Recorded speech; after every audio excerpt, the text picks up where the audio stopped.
प्रिय विद्यार्थियों, हम अपने पिछले वीडियो में हिंदी साहित्य में जो भ्रमर की परंपरा है उस पर बात कर रहे थे। उसी बात को हम अपने इस वीडियो में आगे बढ़ाएंगे। रीतिकालीन भ्रमर गीत। रीतिकाल के कई कवियों ने भ्रमर गीत प्रसंग से संबंधित अनेक छंद लिखे हैं। इन कवियों में मतीराम, देव, घनानंद, पद्माकर, आलम, ठाकुर, भिखारी दास आदि को पर्याप्त ख्याति मिली है। मतीराम ने सरल भावों की अभिव्यक्ति की है। उदाहरण देखें। ऊधो तुम कहत वियोग तजी जोग करो, जोग तब करे जो वियोग होए श्याम को। इस प्रकार पद्माकर ने गोपियों की अनन्यता चित्रित की है। उदाहरण देखें। ऊधो गोविंद को और मथुरा में यहाँ, मेरे तो गोविंद मोही मोही में रमत है। रीतिकालीन कवियों में महाकवि देव ने भ्रमर गीत प्रसंग से संबंधित कई भावपूर्ण छंद लिखे हैं। उदाहरण देखते हैं। रावरो रूप रहो भरी नैनन, बैनन के रस सो श्रुति सानो। गात में देखत गात तिहारो ही, बातिन बात तिहारे ही बखानो। उधो आहा कहियो हरिसो, तुम हो न यहाँ यह हो नहीं मानो। या तनते बिछुरे तो कहा, मनते अंत जो बसो तब जानो। रीतिकाल में भ्रमर गीत प्रसंग को लेकर रचना करने वाले कवियों में ग्वाल, ब्रजनिधि और रसनायक के भी नाम विशेष उल्लेखनीय हैं। रसनायक के भ्रमर गीत का नाम विरह विलास है। ग्वाल कवि की प्रेम पच्चीसी में गोपियां उद्धव को जलीकटी सुनाती हैं। ब्रजनिधि की प्रीति पच्चीसी में गोपियों ने उद्धव की योग साधना का उपहास किया है। तो ये तो बात थी रीतिकालीन भ्रमर गीत छंदों की। अब बात करते हैं हम आधुनिक कालीन भ्रमर गीत परंपरा। आधुनिक काल में भ्रमर गीत परंपरा का पर्याप्त प्रसार हुआ है और अनेक कवियों ने इस प्रसंग को युगानुरूप भावों से गुंफित किया है। इन कवियों में कुछ प्रमुख नाम देखे जा सकते हैं। सबसे पहले नाम आता है भारतेंदु हरिश्चंद्र का। भारतेंदु ने भ्रमर गीत प्रसंग को लेकर कुछ फुटकर पदों की रचना की है। वैष्णव होने के कारण उनके छंदों में श्रृंगारी कवि की अपेक्षा भक्त कवि का स्वर प्रमुख दिखाई देता है। उन्होंने इसमें ज्ञान भक्ति के द्वंद्व के साथ साथ देशभक्ति की भावना का भी समावेश किया है, जो उल्लेखनीय है।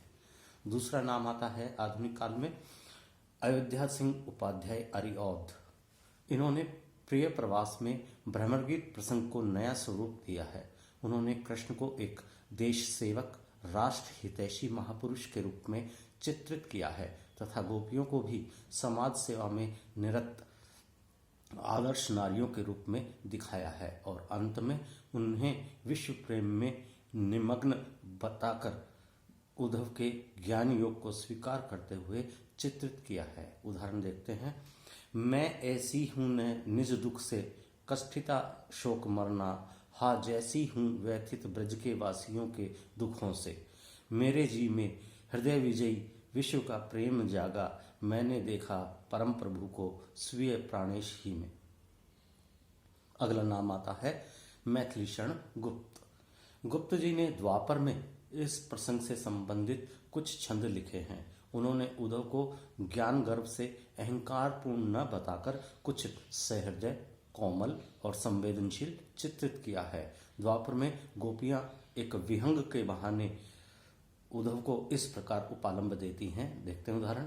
अरे विहंग लौट आ तेरा नीड रहा इस वन में, छोड़ उच्च पद की उड़ान वह क्या है शून्य गगन में। आधुनिक कालीन परंपरा में अगला नाम उल्लेखनीय नाम है सत्यनारायण कविरत्न।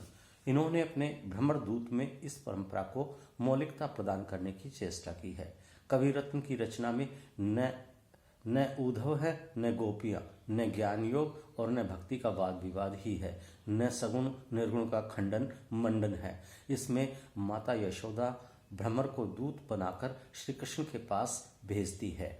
इस रचना का मुख्य उद्देश्य देश की सामाजिक राजनीतिक अधोगति का चित्रण करना है। कविरत्न ने इसमें यशोदा को भारत माता के रूप में चित्रित किया है। इनकी पद योजना अति भावपूर्ण और मधुर है। उदाहरण देखते हैं। विलपति अति कलपति जब लखी जननी श्याम भगत भगत आए तब भाए मन अभिराम भ्रमर के रूप में। अगला उल्लेखनीय नाम है जगन्नाथ दास रत्नाकर। आधुनिक युग के कवि होने पर भी भावाभिव्यक्ति एवं शैली शिल्प के कारण भक्तिकाल एवं रीतिकाल के कवियों की श्रेणी में परिगणित होने वाले बाबू जगन्नाथ दास रत्नाकर ने भ्रमर गीत परंपरा को लेकर अपने उद्धव शतक की रचना की है। इसके संबंध में डॉक्टर विशंबरनाथ भट्ट का यह कथन उल्लेखनीय है। उद्धव शतक में भ्रमर गीत प्रसंग पुनः एक बार उसी रूप में उपस्थित हुआ जिस ढंग से मध्यकालीन कवियों ने उसे निरूपित किया था। उनकी गोपियों की भावुकता यदि सूर के समान है तो तर्क प्रणाली नंददास की गोपियों जैसी। भक्तिकालीन भावुकता और रीतिकालीन कलात्मकता से समन्वित होकर उनका उद्धव शतक अत्यंत हृदयहारी बन गया है। आधुनिक युग के बुद्धिवाद से भी उन्होंने पूरा लाभ उठाया है। रत्नाकर जी ने मध्यकालीन काव्य को विवेक बुद्धि से परख कर उसके गुण दोषों को भली भांति समझ लिया था। अतः रीतिकाल से प्रभावित होते हुए भी उन्होंने अपने काव्य को ऊहात्मक कल्पनाओं से अस्वाभाविक नहीं होने दिया है। इस कथन से स्पष्ट हो जाता है कि भ्रमर गीत परंपरा में रत्नाकर के उद्धव शतक का विशिष्ट स्थान है। उनके इस ग्रंथ में सूरदास की सी भावात्मकता, नंददास की सी तार्किकता और रीतिकालीन कवियों जैसा चमत्कार देखने को मिल जाता है। कृष्ण तथा गोपियों के बीच तुल्यानुराग की प्रतिष्ठा रत्नाकर का प्रमुख वैशिष्ट्य है। कृष्ण के वीर्य में गोपियां जितनी अधिक व्याकुल हैं, कृष्ण के हृदय में भी गोपियों से बिछुड़ने की कम उद्विग्नता नहीं है। गोपियों के प्रेम में कृष्ण की व्याकुलता इन पंक्तियों में देखते ही बनती है। उदाहरण देखते हैं। वीर्य विथा की कथा अकथ अथा महा कहत बने न जो प्रवीण सुकवीन सो कह रत्नाकर बुझावन लगे जो कान उधो को कहन हेत ब्रज जुग 300 गहवरी आयोगरो भबरी अचानक त्यों प्रेम पर्यो चपल चुचाई पुत रेनसो नैकु कही बैननी अनेक कही नैनन सो रही सही सोऊ कही दिनी हिचकिन सो। गोपियां भी श्री कृष्ण के दर्शनों के लिए इतनी व्याकुल हैं कि वे उद्धव द्वारा उपदिष्ट योग की समस्त कष्ट साध्य क्रियाओं को करने के लिए प्रस्तुत हो जाती हैं, बशर्ते उन्हें उनका प्यारा कन्हैया मिल जाए। उदाहरण देखते हैं। सही है तिहारे कहे सांसती सबे पे बसी एति कही देऊ कन्हैया मिल जाई को। उद्धव गोपियों के कृष्ण विषयक प्रेम से इतने अधिक प्रभावित हो जाते हैं कि वे भी ब्रज से प्रेम पथ के पथिक बनकर लौटते हैं और इस प्रेम में अपने शरीर की सभी सुध बुध खो बैठते हैं। उद्धव शतक की इन विशेषताओं का उद्घाटन करते हुए एक आलोचक ने ठीक ही लिखा है कि उनकी गोपियां यद्यपि उद्धव के ज्ञान का खंडन करती हैं तो भी उनमें भावावेश अधिक है। उनमें सूर की गोपियों का हृदय, नंददास की गोपियों की बुद्धि और आधुनिक नारी के चातुर्य तथा चापल्य का मिश्रण है, किंतु उनके समस्त तर्क और वाक चातुर्य के पीछे उनका विरह विदग्ध हृदय छिपा हुआ है। भाषा में नवीन से नवीन प्रयोग भी पाए जाते हैं। डॉक्टर रमाशंकर शुक्ल रसाल ने भी उद्धव गोपी संवाद की रचना करके भ्रमर गीत परंपरा में अपना योगदान दिया है। उनकी गोपियों में बौद्धिकता का प्राधान्य है। वे उद्धव के अद्वैतवाद का खंडन अत्यंत संस्कृत एवं व्यंग्यपूर्ण उक्तियों से करती हैं। रसाल ने इस प्रसंग में भ्रमर की अवतारणा नहीं की है। विरह वेदना की मार्मिक अभिव्यक्ति में रसाल जी को पर्याप्त सफलता मिली है। अन्य कवियों में हम आधुनिक परंपरा में अन्य कवियों को भी देख सकते हैं जिन्होंने भ्रमर गीत संबंधी पद लिखे हैं। उनमें से जो प्रमुख नाम है उनको देखते हैं हम।